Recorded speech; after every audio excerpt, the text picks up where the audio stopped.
नमस्कार, हम हिमांशु पांडे दीक्षा क्लासेस के ऑनलाइन प्लेटफॉर्म से आपका हार्दिक स्वागत करते हैं।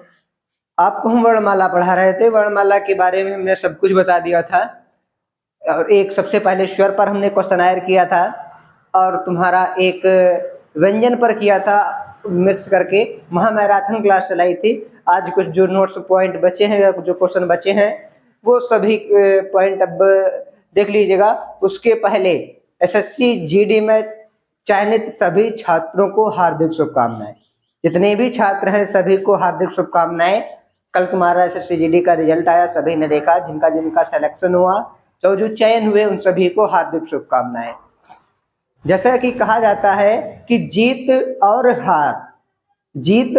हार आपकी सोच पर निर्भर होती है। जीत और हार आपकी सोच पर निर्भर होती है। अगर मान लिया तो हार, अगर ठान लिया तो जीत सुनिश्चित है। क्या है? जीत पक्की है। ठीक है। एसएससी जीडी में चयनित सभी छात्रों को हार्दिक शुभकामनाएं। चलते हैं अपने नेक्स्ट पॉइंट पर, अपने रूटीन पर। जो सबसे पहला तुम्हारा क्वेश्चन कह रहा है कि प्रयत्न के भेद बताओ। पहला क्वेश्चन क्या कह रहा है कि प्रयत्न के भेद बताओ। तो ये तुम्हारा इनके दो भेद होते हैं। कितने भेद होते हैं? दो भेद होते हैं। एक तुम्हारा होता है अभ्यंतर, एक होता है बाह्य प्रयत्न। एक होता है अभ्यंतर, दूसरा होता है बाह्य प्रयत्न। ओके। कह रहा है कि प्रयत्न के भेद बताओ। तो प्रयत्न के तुम्हारे, अगर तुमसे पूछा जाए प्रयत्न के कितने भेद होते हैं, तो प्रयत्न को हमें पता होना चाहिए कि प्रयत्न के हमारे दो भेद होते हैं। एक हमारा होता है अभ्यंतर, एक होता है बाह्य प्रयत्न। ओके।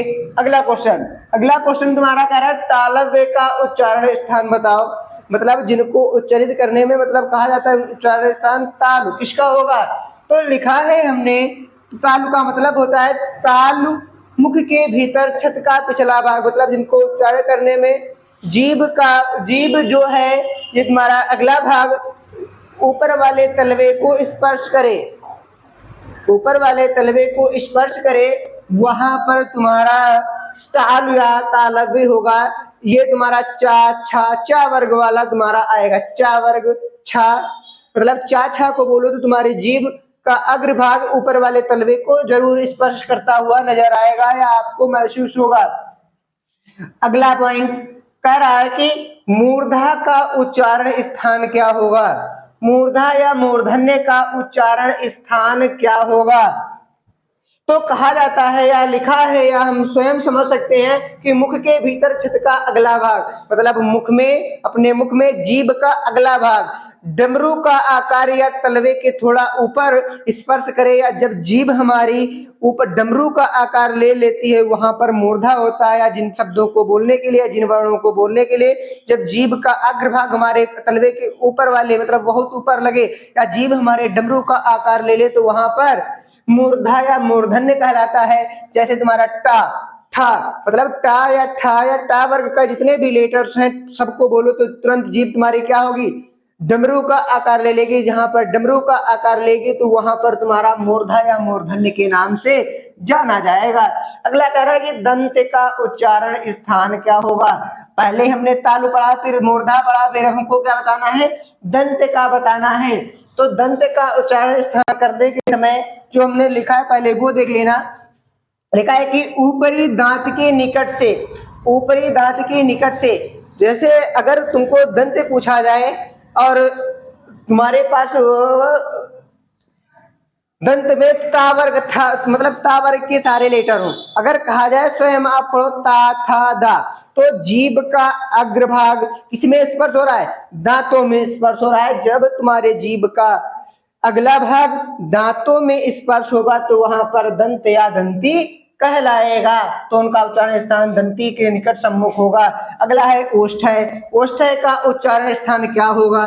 तो हमने जब पढ़ाया था तब भी आपको बताया था, जब दोनों ओठ आपस में स्पर्श हो, या जिनको उच्चारित करने समय या किसी भी वर्ण को बोलते समय जब दोनों ओठ, हमारे स्वयं के दोनों ओठ आपस में स्पर्श हो, तो वहां पर तुम्हारा ओष्ठ्य होता है। जैसे पा वर्ग के सारे लेटर पा, फा, बा, भा, मा, ठीक। अगर तुम्हारे जब दोनों ओठ आपस में स्पर्श हो रहे हैं तो वहां पर क्या होगा, तब तुम्हारा वहां पर होगा वो ओष्ठ्य।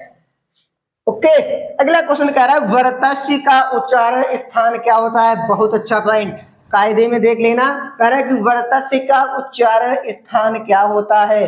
तो वर्तस्य का उच्चारण स्थान दंत प्लस मसूड़ा, मतलब दांत प्लस मसूड़ा या दंत मूल, जैसे सरल।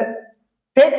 तो ये तुम्हारे क्या कहलाएंगे, ये तुम्हारे कहलाएंगे वर्तस्य का उच्चारण स्थान में तुम्हारे दंत प्लस मसूड़ा या दांत मूल या सरल इत्यादि तुम्हारे क्या कहलाएंगे, वर्तस्य में आएंगे। अगला कह रहा है दंतोष्ठ्य। दंतोष्ठ्य का उच्चारण स्थान या ऊपर के दांत, दंतोष्ठ्य में देख लेना ऊपर के दांत प्लस निचला ओंठ। तो दंत प्लस ओष्ठ्य में तुम्हारा हमने कल बताया था दांव। किसी भी खेल में या कुश्ती में सबसे इंपॉर्टेंट क्या होता है, दांव पेच अगर मालूम है तो जीत हमारी लगभग लगभग पक्की होती है। तो दांव का मतलब दंत, दाओ ओ आ रहा है मतलब ओष्ठ्य, मतलब दंतोष्ठ्य। वाह का मतलब दाओ मतलब दंतोष्ठ्य कौन है, वाह है। कौन है, वाह है। वाह क्या है, तो ये दंतोष्ठ्य है। अगला पॉइंट कह रहा है तुम्हारा स्वर यंत्रीय स्थान किसे कहते हैं। कौन सा पॉइंट है, फिर देख लेते हैं ध्यान से। स्वर यंत्रीय स्थान किसे कहते हैं। तो स्वर यंत्री, स्वर यंत्र मुख के भीतर स्थित होते हैं। स्वर यंत्र कहाँ स्थित होते हैं, तो मुख के भीतर स्थित होते हैं, जैसे हा, क्या हा। ओके। अगले पॉइंट पर चलते हैं। कह रहा है उत्क्षिप्त का उच्चारण क्या होता है। तो सबसे पहले उत्क्षिप्त का हम अन्य नाम अगर तुमसे पूछना चाहें, कल हमने बताया था, जिनको नहीं आ रहा है वो कल की वीडियो जरूर देखें। उत्क्षिप्त का अन्य नाम द्विगुण व्यंजन होता है। द्विगुण व्यंजन होता है, विकसित होता है। ठीक। उत्क्षिप्त का उच्चारण ये द्विगुण व्यंजन के नाम से जाना जाता है। जीभ ऊपर उठकर झटके से नीचे आए, जीभ ऊपर उठकर झटके के साथ नीचे आए तो वहां पर तुम्हारा उत्क्षिप्त व्यंजन होता है। इनकी संख्या 2 होती है, ये तुम्हारे ड और ढ होते हैं। ओके। अगला कह रहा है भाषा की सार्थक इकाई को क्या कहा जाता है। अगर बाई चांस तुमसे एक क्वेश्चन पूछा जाए कि भाषा की सार्थक इकाई क्या होती है, तो भाषा की सार्थक इकाई हमारी वाक्य कहलाती है। क्या कहलाती है, वाक्य कहलाती है, वाक्य कहलाई। अगला पॉइंट कह रहा है वाक्य से छोटी इकाई कहलाती है। सबसे पहला हमारा पॉइंट है भाषा की सार्थक इकाई वाक्य कहलाती है। नेक्स्ट पॉइंट उसने पूछ दिया कि वाक्य से छोटी इकाई क्या कहलाती है। तो वाक्य से छोटी इकाई उपवाक्य कहलाती है। क्या कहलाती है, उपवाक्य कहलाती है। उपवाक्य से छोटी इकाई क्या कहलाती है। पहले वाक्य पूछा, फिर उपवाक्य पूछा। इस बार अब देखो क्या पूछ रहा है, कह रहा है उपवाक्य से छोटी इकाई क्या कहलाती है। तो उपवाक्य से छोटी इकाई पदबंध कहलाती है। क्या कहलाती है, पदबंध कहलाती है। उपवाक्य से छोटी इकाई पदबंध कहलाती है। अगला कह रहा है पद से या पदबंध से छोटी इकाई क्या कहलाती है। तो हमें याद रखना होगा पदबंध से छोटी इकाई पद शब्द कहलाती है। क्या कहलाती है, पदबंध से छोटी इकाई पद शब्द कहलाती है। पद शब्द, पद या शब्द कहलाती है। इस बार दिया होगा पद या शब्द से छोटी इकाई क्या कहलाती है। तो भैया पद या शब्द से छोटी इकाई हमारी कहलाती है अक्षर।